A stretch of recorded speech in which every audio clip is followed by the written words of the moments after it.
from sort of, nowhere to suddenly having the BBC behind it and Peter Maxwell Davies and an 100-piece orchestra. Did you write very simple pieces after that, thinking, I can't write for 200 pieces just because the first one was so a big work. Do I need to pare that down and get back to your own basics with it? Or did you then just move on from that? I moved on from it. Yeah, there was no. Well, I suppose I was so excited about the possibilities that I then wanted to do more and much more and achieve more and learn more through what I was writing. So I would get better and better and better. So no, the pieces developed from there. They certainly didn't get any easier. And there were more orchestral pieces that came. There were more large chamber pieces, small pieces. I just had to write. It was in my blood to write and write and write and write, and that's remained the same ever since. Do you think the reason you're still being creative after sort of 20 years and bits or whatever is because you've never had that set of rules and you've never had sort of career plans? So I think people who don't have big plans just sort of set to go, well, I'll create that and then I'll create that and I'll create that, and it feeds itself. That's what happens with me and people I know in my business. Just wondering if that's what happened to you, or I think up to a point. I mean, the creative drive is obviously a very personal thing, and you've either got it or you haven't, and or there are different levels. For me, it's a burning passion. I can't not do it. So that's always been the driving force for it.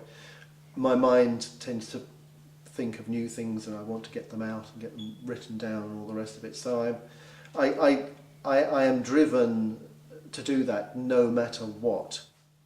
You also paint as well, and there's a lot of space in your paintings. They're not overcrowded, and space in paintings and space in music. There's a lot of space in few pieces I know of yours. There's a lot of space in it. Yes. It's not crowded out. Too many notes.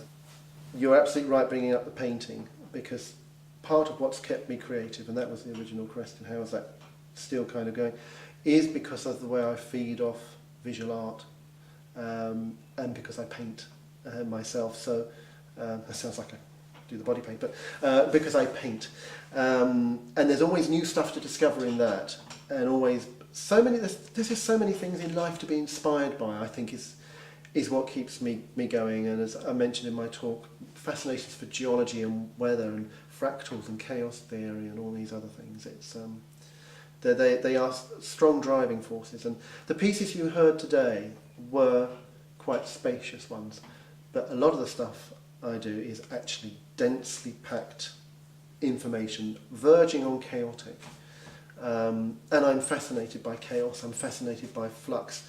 I'm even more fascinated by taking music and performers to a particular edge of what is possible, because I think you achieve particular things when you go to that edge. I've never been somebody who's interested in being in the middle of somewhere, a nice comfortable place. I want to push boundaries. I want to push my own creativity. I want to push the possibilities, but it all comes down to wanting to create something which for me works, and that's a journey that I go through every day and will go on for the rest of my life. I can't see any burnout coming. I've never had composer's block. I don't know what it is, mercifully, and I know lots of people who do struggle to be creative and have a little burst and then 6 months of nothing.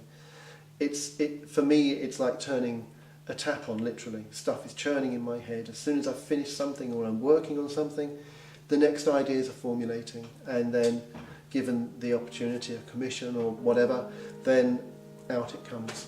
That's just the way I'm built, really.